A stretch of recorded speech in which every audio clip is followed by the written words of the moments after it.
Bom, pessoal, então, começando a nossa aula de hoje, a gente tem Bom dia, Bruna. A gente tem as questões da aula anterior para responder. Então, vamos começar por elas, né? A natureza jurídica da sentença é de ato... A natureza jurídica da sentença é de um ato jurídico estatal e documental. O seu conceito não decorre do rótulo que se lhe dê, de sua forma, mas sim do fim que alcança. Então, não podemos esquecer, e é fato, né, é correto afirmarmos isso, que ela é um ato estatal. Né? Quem vai dar a sentença sempre será a figura do juiz, né, que representa para nós o Estado. Além disso, ela tem a função, por óbvio, de documentar o resultado final do processo. E é claro, ela vai ser sempre um ato do final do processo. Quando o juiz dá a sentença, então resolvendo ou não a questão, ele pôs fim àquela demanda jurídica. Claro que isso não vai impedir que existam ali os necessários não digo, mas os, caso necessário, recursos. Perfeito? Então, a primeira alternativa ela é verdadeira. Como sempre, se alguém for tendo dúvida, aí, por favor, só falar que a gente esclarece.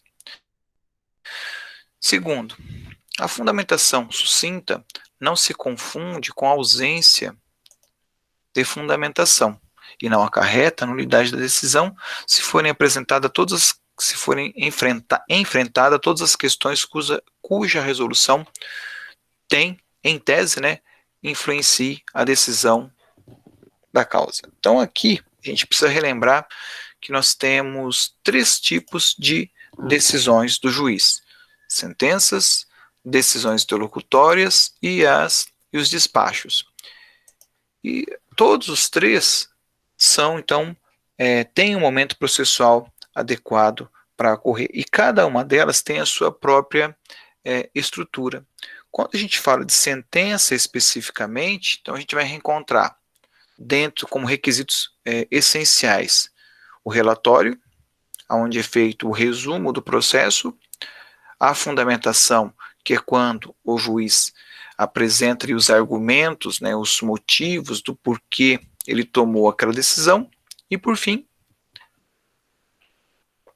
o dispositivo, que é a própria decisão, que é a própria manifestação do magistrado, o resultado final desse processo. Bom, no que diz respeito a fundamento, os 3 são obrigatórios que estejam presentes. No que diz respeito à fundamentação, ela tem que existir. Em alguns processos, como é o caso até da extinção sem julgamento do mérito, até pode ser sucinta essa manifestação, mas ela tem que existir. E quando a gente fala em algo sucinto, não quer dizer que necessariamente seja nulo. Eu posso ter uma decisão sucinta, mas que atenda, que ataque todas as questões que são necessárias a serem decididas. Então, essa alternativa ela também é verdadeira. Então, eu posso ter, sim, uma decisão sucinta, uma fundamentação sucinta nesse processo. Próxima.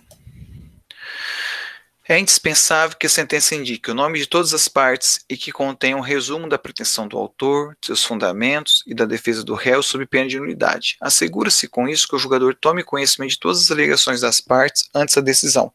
Trata-se de uma garantia do devido processo legal. Verdadeira também. Quando o juiz apresenta ali o nome das partes, né, e ele faz para que possa até a gente saber, né, se ele está se ele tomou o cuidado de analisar a questão da legitimidade das partes. Então, o relatório é isso, é o resumo do processo. E nesse resumo, então, ele vai dizer quem são as partes, o que ela pediu, qual o fundamento dela e o que o réu apresentou em sua defesa. Então, tudo isso ali é uma forma da gente ter uma garantia de que o juiz leu o processo. A ausência desse relatório gera nulidade. Né? Abrindo parênteses, nós sabemos, né, não é segredo algum, que muitos dos relatórios dos processos são feitos por estagiários, mas não há nenhum problema nisso, porque a gente parte também do pressuposto, né, que o juiz seja responsável pelaquela documentação, uma vez que ele assinou esse termo de essa sentença, esses atos processuais, de modo geral, sempre sendo assinado por eles, então quem assina se responsabiliza por aquele ato.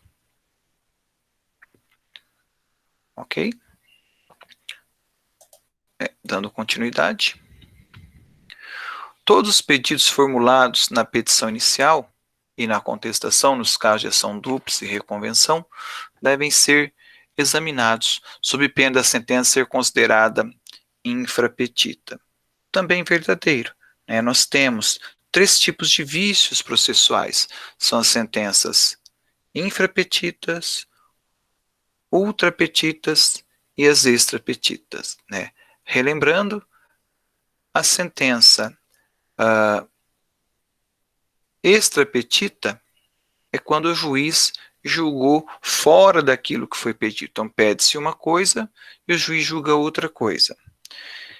Extrapetita é quando formula-se um pedido e o juiz concede aquele pedido, analisa aquele pedido, né, defere ou indefere aquele pedido, e ainda assim julga outro pedido que não foi além daquilo que foi pedido. E a infrapetita, que é o nosso caso ali da questão, é quando se tem 1, 2, 3 pedidos e o juiz julga apenas um deles, silenciando, né, não tratando, não abordando os demais. Então, isso é uma infrapetita. Então, vejam, todos os pedidos na petição inicial todos os pedidos formulados inicial e na contestação devem ser examinados. Então, se ele examinou o da petição inicial, mas não falou o da reconvenção, é infrapetita. Se ele analisou a reconvenção, mas não falou da ação, é infrapetita. Então, essa alternativa também ela é verdadeira. E por fim, a função da coisa julgada material é assegurar que os defeitos decorrentes das decisões judiciais não possam ser modificados e se tornem definitivos. É fenômeno diretamente associado à segurança jurídica, quando o conflito ou a controvérsia é definitivamente solucionado. Ela também é verdadeira. Isso é coisa julgada. Isso é coisa julgada material. É quando não pode mais ser modificado aquilo que foi decidido. Ok? Essa é uma resposta verdadeira, né? E eu aproveito essa pergunta para tratar de um aspecto que até então não tinha mencionado com vocês. Então, digamos assim, matéria nova, né? Aqui. O que acontece, pessoal? A gente aprendeu na aula passada a distinção entre coisa julgada formal e a coisa julgada material. Relembrando um pouquinho antes, coisa julgada formal é quando o processo é extinto por questões processuais, vícios de ordem processual. Perfeito. Coisa julgada material é quando o juiz aprecia o mérito. E a grande qualidade da coisa julgada material, é o que estava na nossa pergunta, é a sua imutabilidade. Não vai poder ser alterada. Aquilo que o juiz sentenciou não irá mudar mais. Bom, mas o meu chamamento à atenção, né, o meu destaque para vocês é no seguinte sentido. Existem sentenças, existem coisas julgadas que poderão ser alteradas. Então, seria aí uma exceção à regra. É aquilo que a gente chama de relativização da coisa julgada. Vai ser fácil de entender, não se preocupe não. Tá? Então, vamos mais uma vez. Eu tenho a relativização da coisa julgada, que é quando eu tenho uma coisa julgada que na sua essência seria imutável, mas ela vai poder ser modificada. Bom, colocado isso, vamos tentar dar um exemplo para ver se fica mais fácil. Imagine a seguinte situação. Uma criança, né, entra com uma ação de investigação de paternidade contra o pai e formula lá um pedido de alimentos no valor de R$500. Então a criança precisa de R$ 500, aí o juiz vem, dá a sentença, condena o pai ao pagamento de R$ 500. Então o juiz ali deu a sentença, se não houver recurso, vai transitar em julgado, e transitando em julgado, o pai passa a dever R$ 500. Dentro daquilo que nós já estudamos, dentro da teoria do que nós já estudamos, esses R$ 500 seria para sempre.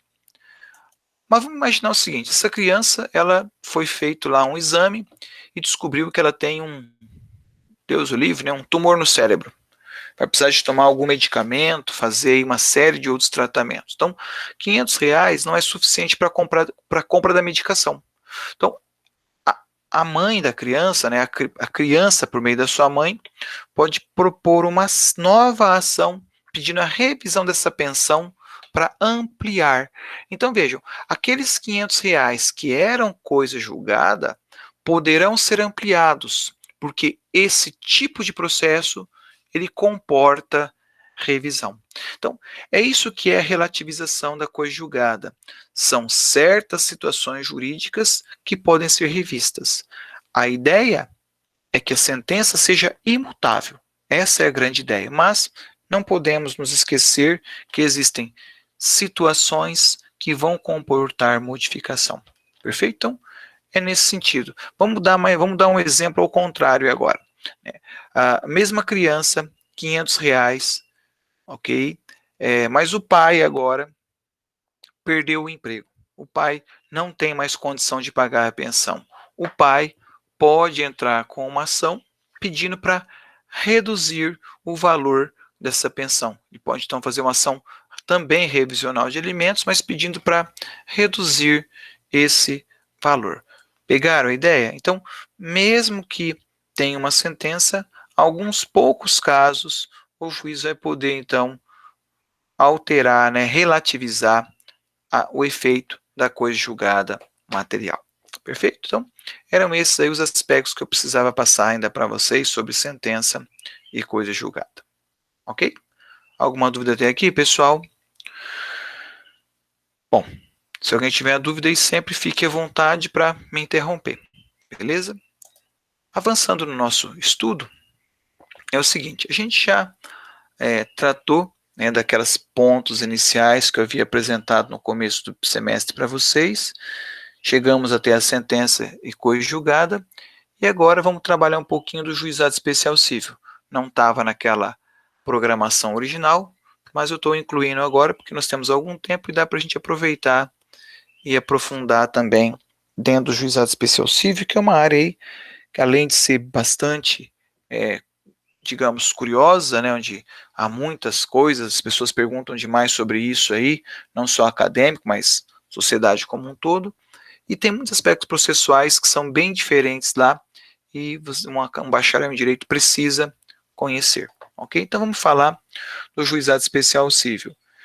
Eu gosto muito do juizado especial civil, já fiz um estudo muito aprofundado sobre ele, há uns anos atrás, eu fiz um doutorado na Argentina, um doutorado em Direito. Eu tenho um doutorado aqui no Brasil e tenho um na Argentina. O da Argentina eu não cheguei a terminar, na verdade, mas o meu objeto de estudo lá eram juizados especiais cíveis, não concluí, porque um diploma estrangeiro dá mais trabalho para convalidar do que resultado. Então optei em fazer um outro doutorado aqui no Brasil. Mas, como que interessa?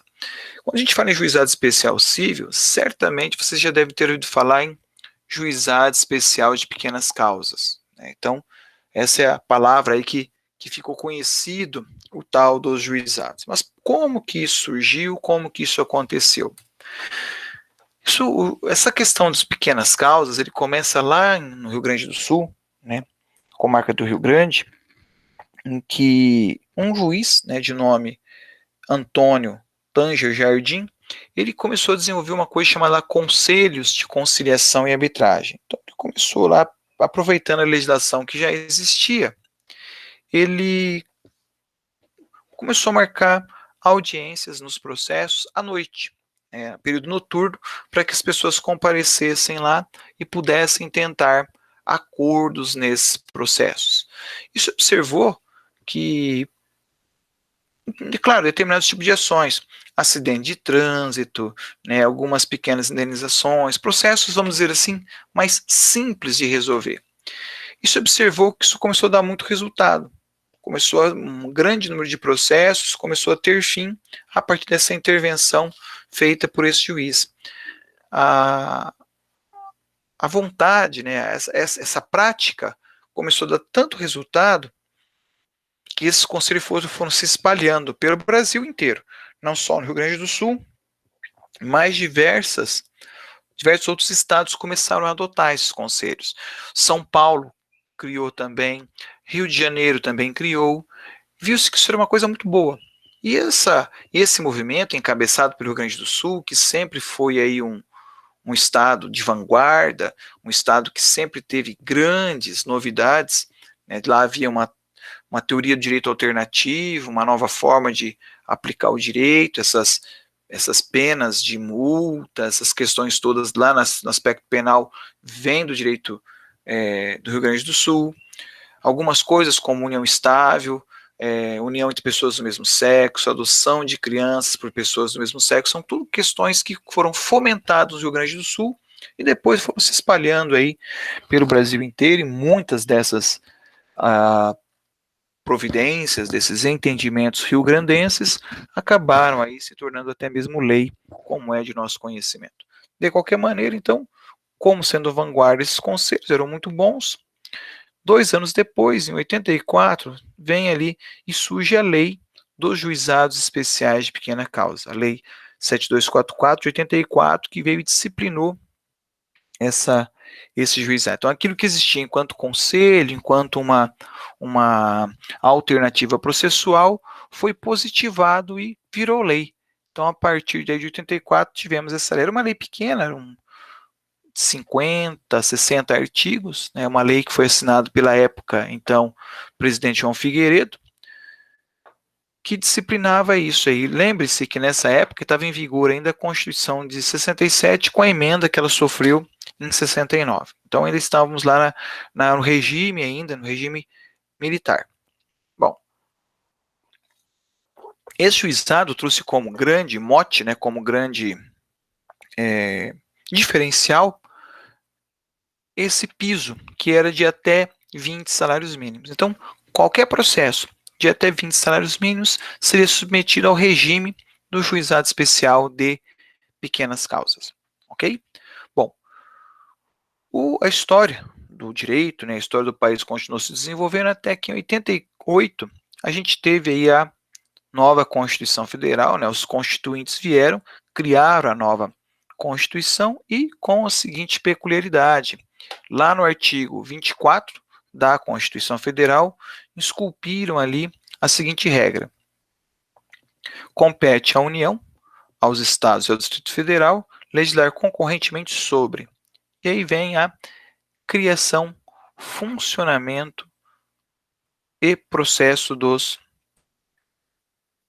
juizados de pequenas causas. Então, era assim que foi assim que a Constituição incorporou, então, essa ideia que era do Rio Grande do Sul ali. A Constituição passou a incorporar isso para todo o país. Bom, mas continuava em vigor a lei de 84. Até que essa lei continuou vigorando, né, até 1995, que é quando surge aí a nova legislação, que ainda está em vigor com as suas poucas alterações, que foi aí a lei dos juizados especiais cíveis. Observe que houve uma incrementação, né? Até então a gente falava em juizado especial de pequena causa, juizado de pequenas causas, mas tratava de questões cíveis. A lei 9.099 incorporou a ela também as questões criminais. Então, a partir dessa legislação, os chamados crimes de menor potencial ofensivo também passaram a ser objeto de trabalho pela lei dos juizados especiais cíveis e criminais. Óbvio que a gente não vai abordar aqui os aspectos criminais devido ao tipo da matéria que a gente trabalha, mas é importante que vocês conheçam. A experiência com os juizados foi tão positiva, tão promissora, que logo na sequência, alguns anos depois, surgiram aí novos juizados especiais. E um deles aí foi o Juizado Especial Federal. Esse juizado também veio para tratar especificamente das matérias que envolvem a União, né? Não todos, é claro. Essa lei ela é de 2001 e gostaria de chamar a atenção que essa lei ela permite processo de até 60 salários mínimos. Olha como a coisa funcionou, né? Então nós tínhamos lá os conselhos, né? Os conselhos, depois tivemos o juizado de pequenas causas, que falou em 20 salários mínimos. Em 95, nós tivemos os juizados especiais cíveis, a gente vai ver com detalhe daqui a pouco, que ampliou para 40 salários mínimos, e a lei do juizado especial federal ampliou esse limite para 60 salários mínimos. Então, observem que está crescendo, né? Houve um crescimento destes juizados pelo país afora, como grande forma de desafogar o poder judiciário. Se entendeu que certas questões, por serem mais singelas, não precisariam de todo um rigor que a gente encontra no processo civil. Mas não parou por aí. Alguns anos depois, agora em 2009, salvo engano, 2009, surgiram os juizados especiais da Fazenda Pública, que tem como única função, então, julgar ali questões que envolvem o interesse da própria fazenda pública. Então, resumindo, o que a gente observou, né, foi um crescimento aí nas atribuições dos juizados especiais cíveis. Eu, particularmente, acho bastante interessante a proposta. Infelizmente, os juizados especiais cíveis, até por falta de estrutura, creio eu, acabaram se tornando aí uma justiça tão demorada quanto as outras. Então, não tá, hoje a gente tem vantagens, é claro, é inegável a vantagem do juizado especial civil, mas há alguns aspectos que se peca muito. Hoje, por exemplo, a audiência, eu não tenho a pauta aqui, né, até eu atuo muito pouco em juizado, não tenho nenhuma pauta de audiência aqui, mas certamente essa audiência devem estar sendo marcada, né, vou arriscar aqui um palpite para maio, abril, não sei se algum de vocês faz estágio em juizado aí, sabe me dizer em que mês que já estão as pautas de audiência. Se souber, fique à vontade, abre o microfone e fale aí conosco. Mas, então, infelizmente é muito demorado o processo lá também, ok? Mas, sim, a proposta é boa. Vamos ver se, quem sabe um dia aí nós tenhamos juízes em quantidade, funcionários em quantidade, para que esses processos ganhem a velocidade que se esperava que eles tivessem. Bom, de qualquer maneira, nosso foco de estudo, então, são os juizados especiais cíveis. Nós vamos ver ali os meandros e os percalços que temos a partir dessa legislação, dessa forma processual que se nos apresenta. Bom, quando a gente fala de algo diferente, a gente sempre começa, né, pelos princípios, e juizado não seria diferente. Eu insisto bastante com vocês que a partir do momento que você entender os princípios, todo o resto vai ficar muito fácil, né? E todo instituto sempre tem os seus princípios. Lembra ali, né? Acabamos de falar da sentença. A sentença tem o princípio da congruência, em que a sentença deve refletir, deve julgar aquilo que foi apresentado na petição inicial. E não é só esse. Nós tivemos no primeiro semestre várias aulas só para aprofundarmos os princípios do processo civil. Então, insisto sempre, nunca vou me esquecer, mais importante que a lei é, mais importante que a lei são os princípios. É o princípio que você dominando ele, todo o resto vai ficar muito fácil. Bom, quais foram os princípios que foram destacados para os juizados especiais cíveis? Um deles é a oralidade. A oralidade ela é o grande fator dos juizados. Ao longo do procedimento, a gente vai até detalhar alguns deles, nós temos coisas que são orais. Por exemplo, procuração para o advogado. A procuração para o advogado no juizado especial civil não precisa ser escrita, basta a palavra. Essa parte falou que é o seu advogado, está resolvido ali. Testemunha. Você não tem que apresentar o nome delas anteriormente, como é no procedimento comum ordinário que nós estudamos há poucos dias. Basta levá-las com você no dia da audiência. Você só vai precisar informar com antecedência o nome das testemunhas se houver necessidade de intimação, se tiver que intimá-las para comparecer. Porque se o advogado quiser levá-las, não vai precisar de ter o nome delas. E são vários outros, né?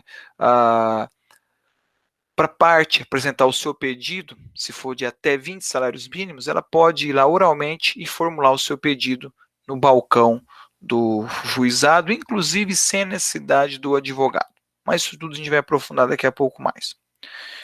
Outro princípio, eu vou tratar de dois juntos, que é a simplicidade e a informalidade. É tudo mais singelo, é menos burocrático dentro dos juizados especiais cíveis. Se evita esse rigor formal, até como forma de fortalecer o acesso à justiça das pessoas menos favorecidas. Né? O juizado ele tem esse cunho social. A própria lei, daqui a pouco eu vou mostrar para vocês, que ela transparece, ela transpira esse aspecto social dentro do processo civil.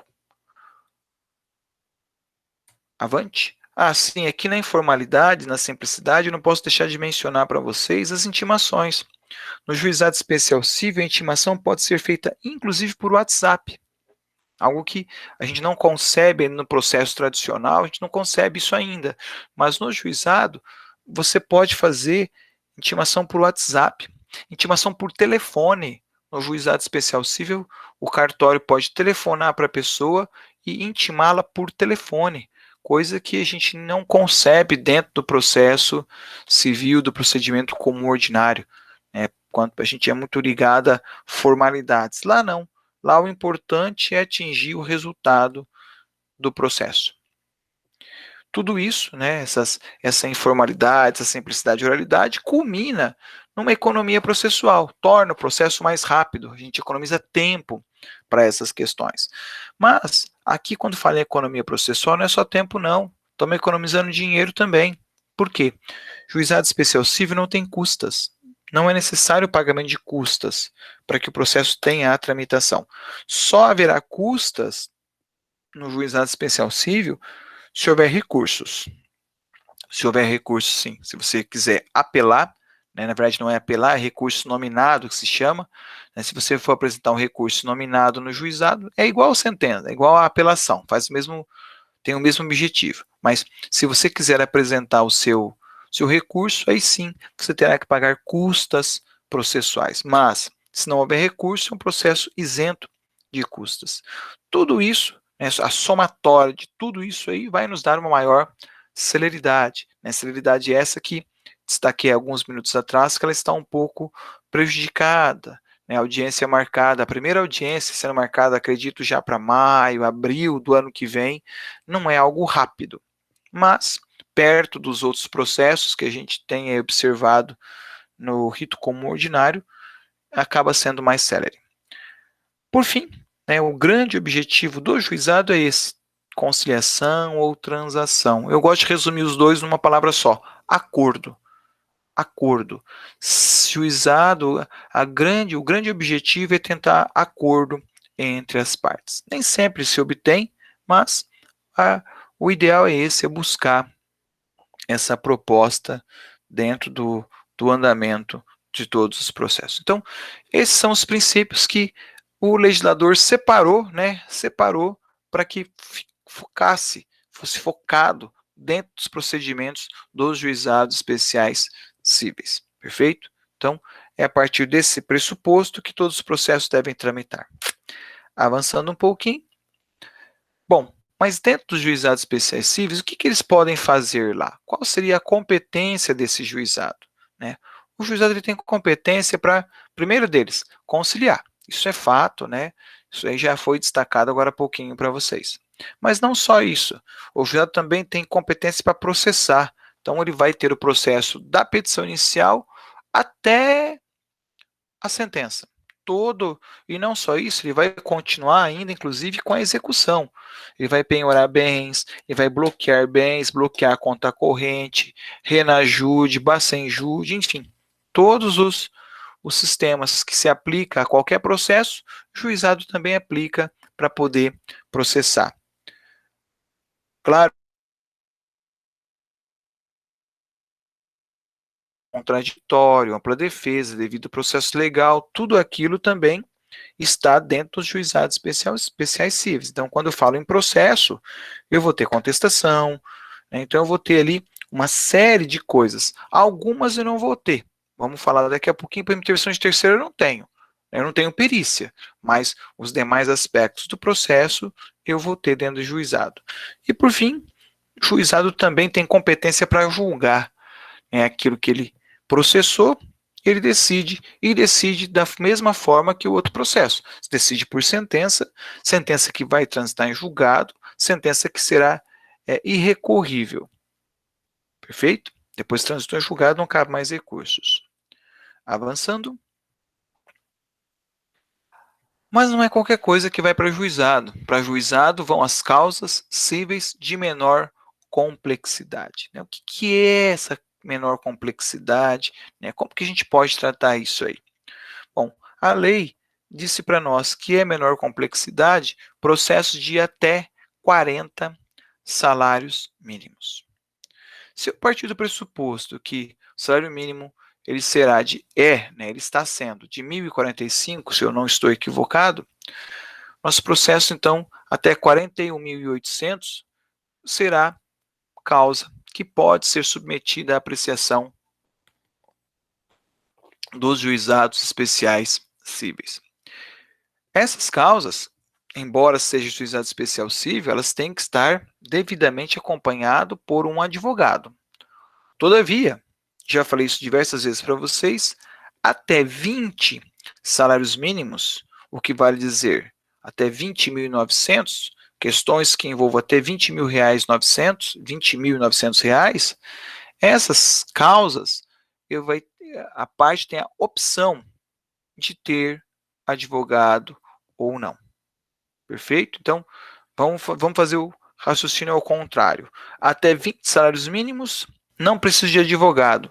De 20 a 40, de 20, 0,0001 a 40, é necessário, é indispensável a presença do advogado. Perfeito? Então, dentro dessa competência aí, é que vai trabalhar as chamadas causas de menor complexidade. Não só isso, né? Nós não podemos nos esquecer do seguinte: embora eu tenha esse limite aí, ó, 41.800, se eu tiver, por exemplo, uma dívida de 90 mil reais, então vamos imaginar ali que a Amanda Pascotto me deva 90 mil reais. Eu posso levar essa questão ao juizado especial cível? Mas não é 41.800? Atenção agora. Se eu levo essa causa de 90 mil reais, eu vou renunciar à diferença, eu abro mão. Então, estou desistindo. Então, não é que eu não possa levar processos acima de 40 salários mínimos para o juizado. Posso levar sim. Só que quando eu levo esse processo, eu renuncio à diferença. Perfeito? Então, posso levar processos acima de 40 salários mínimos? Posso. Mas quanto que eu vou receber? Só 40. Ah, mas e os outros 90 mil, os outros 50 mil? Perdeu. Você abriu mão, você renunciou, você não tem mais interesse. Mas por que alguém faria isso? Ora, para se valorizar aí do trâmite do juizado. Se você pegar aí 41 mil, você vai gastar, vamos colocar aí R$ 1.000 de custas. Se fosse na justiça comum. No juizado, você não vai gastar nada. Então vamos dizer que eu tenho lá 45 mil reais. Pô, vou gastar mais 1.000 de custas. Ah, não. Então abro mão da diferença, uma diferença pequena, perco aí R$ 3.200, mas eu economizo nas custas do processo. Então, pegaram a ideia? Então, é possível propor? É possível, mas renuncia à diferença, abre mão, perdeu tudo aí. Belezinha? Avançando. Mas o que mais que é menor complexidade? O código coloca, a lei coloca como menor complexidade as enumeradas, as hipóteses do artigo 275, inciso 2. Só que isso era do Código de 73. Agora, em 2015, esse Código de 63 foi revogado. Então, há uma discussão hoje que no juizado eu não posso mais trazer essas seções 275 do Código de 63, porque houve uma revogação tácita, não está mais em vigor o código, logo o 275 não existe mais. Perfeito? Então, essa é uma discussão que existe aí, não pacificada, estão ainda brigando muito, né, sobre isso. Eu, particularmente, entendo que não cabe mais essa discussão, porque o código está, de fato, revogado, não tem mais nenhum valor o Código de 73. Tá? Agora, o que não tem dúvida? Ação de despejo para uso próprio. Então, se a pessoa tem lá um imóvel residencial alugado, ou mesmo comercial alugado, e ela quer usar para si própria, para ela morar, ela pode pedir a desocupação, ela pode pedir o despejo desse imóvel para uso próprio por meio dos juizados especiais cíveis, tanto residencial quanto o comercial, né, o não residencial. Então, despejo para uso próprio. E também para ações possessórias de bens imóveis. Então, se você tem lá um imóvel, uma casa, né, que vale até 41.800, vejam que seriam imóveis muito simplórios, muito singelos, né, nesse montante aí, poderá então ser discutido dentro dos juizados especiais cíveis. Então, observe que são sempre causas mais simples. Também, o juizado especial civil tem poder para promover a chamada execução. Então, ele dá a sentença, como a gente falou lá atrás, ele julga e ele pode executar os seus julgados. Então, ele pode penhorar os bens do credor, do devedor. E não só isso, também é possível a execução extrajudicial. Por exemplo, um cheque de até 40 salários mínimos, uma nota promissória de até 40 salários mínimos, você pode levá-la até os juizados especiais cíveis. Perfeito? Execução vocês vão aprender no próximo semestre, né, com o professor da disciplina. Professor, Oi, no caso assim pode que o falar. ajuizado, tipo assim, o devedor tem bens no nome dele, aí ele descobrir, tipo assim, recebeu a intimação que foi, né, para poder ir no juizado, ele pode, aí ele pega e transfere esses bens no nome de outra pessoa, tipo um amigo, um irmão. Certo. O juiz ele pode puxar isso, transferência em pequena data, tipo assim, dentro de um mês ou semanas, e puxar esses bens para poder penhorar? Deu para entender? Caroline, entendi. Isso se chama fraude à execução. Então, vamos explicar. Se a pessoa está devendo e está sendo executada e ela transfere os bens de sua propriedade para a laranja, né, seja o irmão, seja um estranho, ela está praticando algo chamado de fraude à execução. Então, se ficar provada essa transmissão extemporânea, essa transmissão depois da existência da execução, o juiz não é só um mês, 2 meses, não. 20, 30 anos, enquanto não houver prescrição, o juiz pode desfazer o negócio e trazer o negócio ao status anterior, para que o credor originário não seja prejudicado. Então a coisa é bem séria. Agora, qual é a dificuldade, Caroline? Provar que houve essa má-fé, que houve esse conluio. Mas eu vou mais longe. Não é só com a existência do processo. Se ainda não existe processo e a pessoa vendeu, chama-se fraude contra credores e também pode ser desfeito o negócio. É claro que não estou falando de uma coisa simples, nós estamos envolvendo um terceiro, que foi quem comprou, que pode ser o tal do terceiro de boa-fé, mas, respondendo a sua pergunta de forma bastante singela, pode ser desfeito o negócio? Sim. Né? Quem promoveu a ação não pode ficar no prejuízo se existe má fé do devedor. Não sei se foi claro, Carolina, minha resposta. Foi, aham. Mas aí, no caso, para provar, eu posso, tipo assim, eu vou ter que avisar o juiz, assim, como que eu vou poder fazer isso mais? Isso. O que acontece? Eu vou pegar um caso em que eu estou atuando agora especificamente. A pessoa está devendo um bom dinheiro e ela tinha fazenda e vendeu a fazenda. Aí o que acontece? Chegamos na hora de penhorar bens, não tinha nada no nome dela. Aí nós levantamos o histórico, né, porque bens imóveis, ele fica registrado, os proprietários desde a origem desse imóvel. Aí falamos, excelência, ó, esse imóvel pertencia ao José, o José vendeu sabendo que devia. Então, excelência, desfaça o negócio, desfaça a venda. Então, quem comprou vai perder aquilo que comprou. E o dinheiro que ele pagou para o José, ele vai ter que se virar para receber do José. Então, é mostrar para o juiz que houve o desvio patrimonial, Caroline, e, é claro, apresentar provas, sejam documentos, sejam testemunhas que acompanharam um negócio. E, assim, não é uma coisa fácil, tá? Não é simples, porque certamente a pessoa, quando vai vender, ele faz toda uma gambiarra, certamente orientado por advogados, né?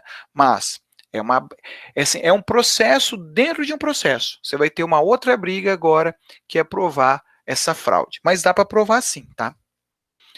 Não é fácil, mas dá. Obrigada. Tá bom? Então, vai ser um processo dentro de um processo. Belezinha? É muito divertido isso, garanto para vocês. Quando acontece na prática, o cliente fica maluco, né? E você explicar para ele isso, é moleza não. Bom, mas tem coisa que não pode ir para juizado. Tem coisa que a lei ela já separa e fala, ó, isso aqui não vai ser discutido aqui em hipótese alguma. Uma delas, alimentos, né? As questões alimentares não podem ir para juizado. Um parênteses, né? Eu não sei por quê. Eu não entendo por que não poderia ser dentro de juizado. Acho que seria acho ao contrário. Teria que ser a primeira coisa a levar para o juizado. Mas o legislador optou em não deixar que fosse feito em juizados. 2. Processos falimentares. Esse sim, acho muito compreensível, porque se tem uma coisa que processo falimentar não é simples. Se tem uma coisa que ele não tem, é simplicidade. Né? O processo falimentar ele é uma das coisas mais difíceis que existem dentro do nosso arcabouço jurídico. Ações fiscais de interesse da fazenda pública. Lembrando que eu estou aqui dentro do juizado especial civil, aqui não, porque eu vou ter hoje o juizado especial da fazenda pública, mas é outra lei, são outras regras que se aplicam lá. Acidente de trabalho, também não entra aqui, e resíduos também de previdenciários e outras coisas que envolvem trabalho não são discutidas em sede de juizados especiais cíveis. E, por fim, ações de Estado e capacidade, então, seriam ali Estado, divórcio, investigação de paternidade, capacidade, seriam as ações de interdição. Esses tipos de processos têm que ser resolvidos perante a justiça comum. Beleza? Dá para resolver sim, mas é na justiça comum, não é em sede de juizado. Isso aqui foi uma opção legislativa e não levar essas questões para dentro do juizado. Né? Alimentos, eu estou dando aula, estou pensando aqui, talvez seja pela questão do segredo de justiça. Talvez seja por isso, né, que se explique não estar lá, mas de fato eu não tenho uma explicação assim, cabal, tal assunto, alimentos não está lá, né, porque a princípio alimentos é uma coisa bastante simples também. Local. Aqui, as regras de competência quanto ao local são as mesmas regras que a gente aprendeu na competência lá atrás, quando a gente começou a ver aonde propunham as ações. Eu vou somente replicar aqui, mas a gente já conhece isso. Ela traz para nós ali a regra geral, que é o domicílio do réu, ou a critério do autor, local onde se exerce a sua atividade profissional ou econômica. Em outras palavras, é onde o réu mora ou onde o réu trabalha. Mas isso é a mesma coisa no procedimento comum ordinário, porque quando a gente fala de citação, né, o réu será citado onde quer que ele se encontre. Então eu posso propor a ação aonde ele trabalha ou aonde ele reside, não há nenhum problema nisso daí. Do local em que a obrigação seja satisfeita, igualzinho ao que a gente já aprendeu, domicílio do autor ou do local do fato para as ações de reparação de dano, qualquer que seja sua natureza. E por fim ali, né, em qualquer hipótese, eu sempre tenho ali o domicílio do réu. Ou seja, se foi uma ação de reparação de danos, ainda assim eu posso optar pelo domicílio do réu, ao invés de optar pelo do autor. Isso aí fica a critério do autor. Então, regras de competência quanto ao local não tem nenhuma novidade para nós. O que ele tem de diferente são algumas figuras que a gente não está muito acostumado, né? Juiz a gente conhece, mas a gente vai ter lá os conciliadores e os juízes leigos. Aqui, quando a lei fala dos juízes, eu trouxe para vocês esses dois artigos aqui, ó, que o juiz dirigirá o processo com liberdade para determinar as provas a serem produzidas, para apreciá-las e, em especial, as regras de experiência comum ou a técnica. Então, aqui o juiz ele tem mais liberdade para analisar as provas. Ele não precisa ficar tão preso quanto é no processo civil, com toda a formalidade que a gente veio estudando até aqui.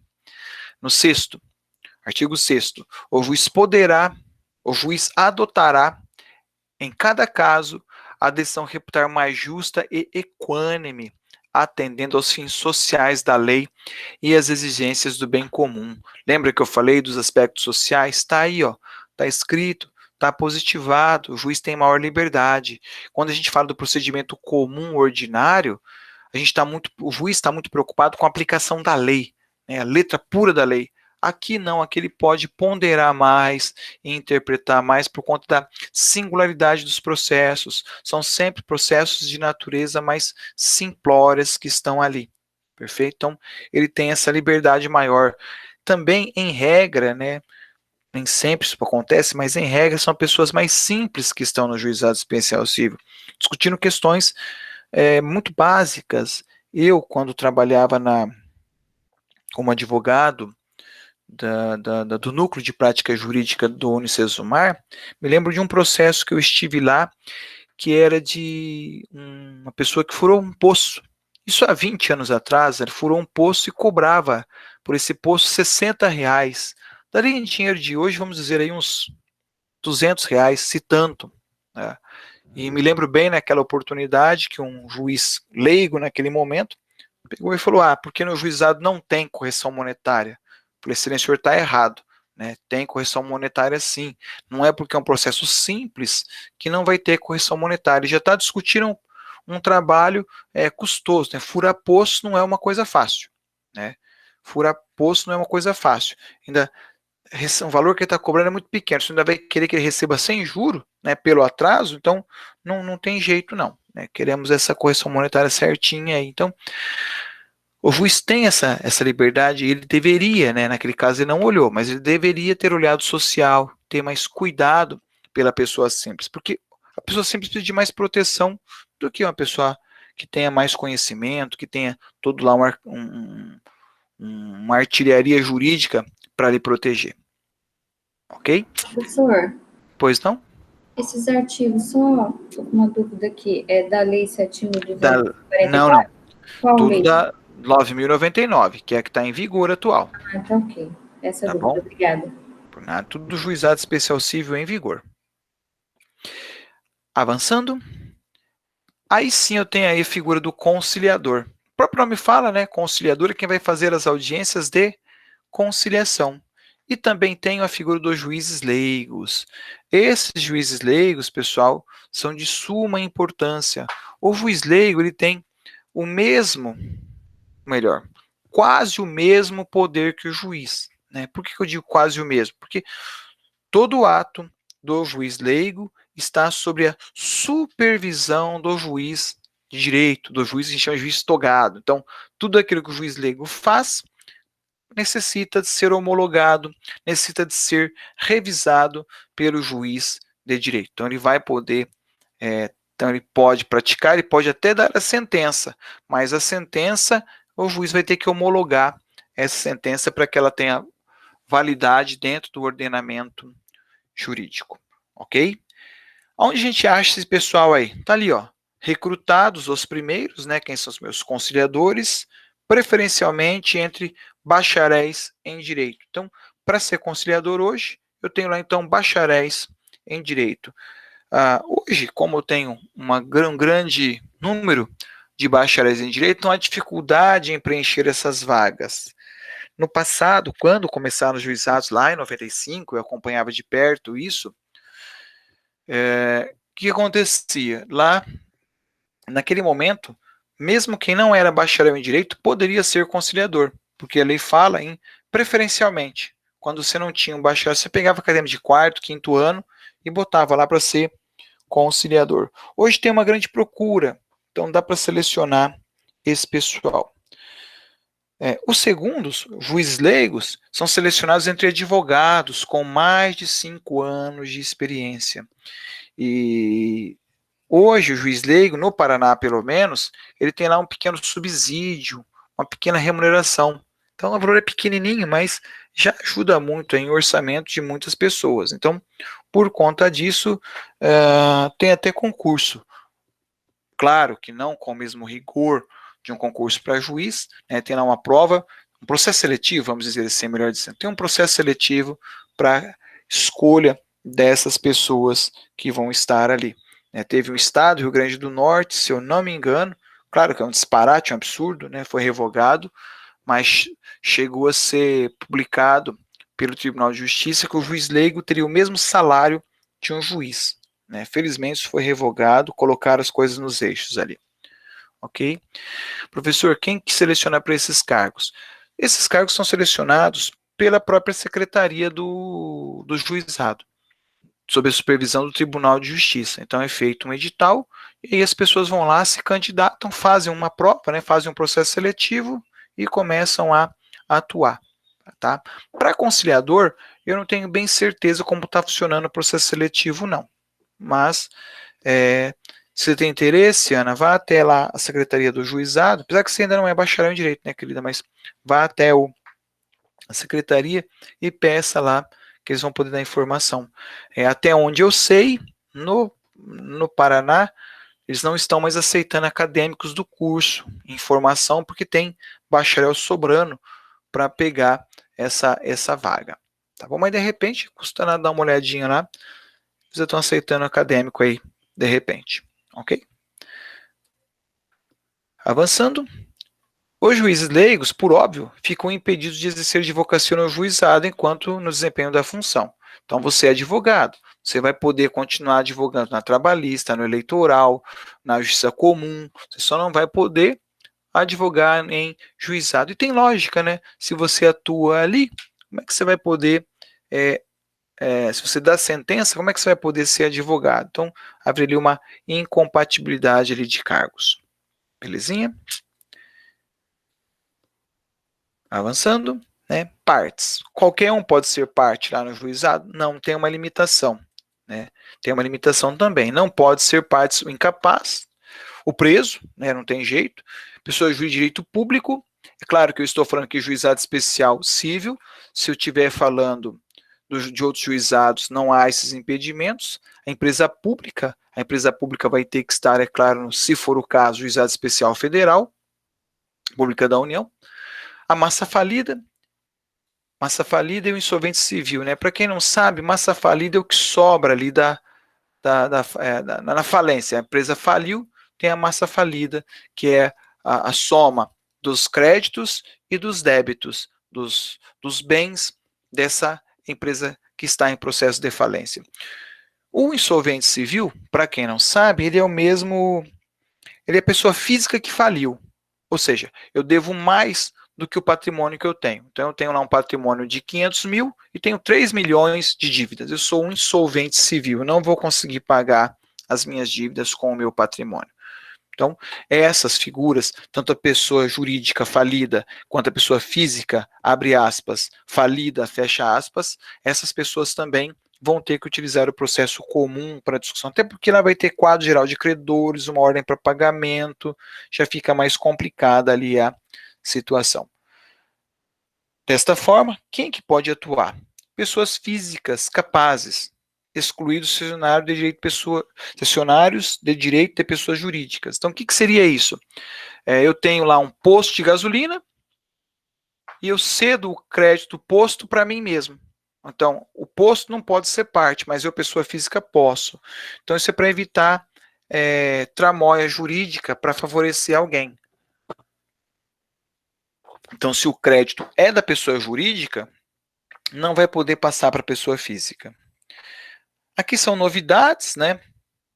Que é os microempreendedores individuais, os MEIs, empresas de pequeno porte, as ONGs, né, a organização da sociedade civil, e aqui o microempreendedor. Então, essas pessoas, elas podem estar ali dentro do juizado especial civil, podem estar cobrando, né, aquilo a que eles têm direito.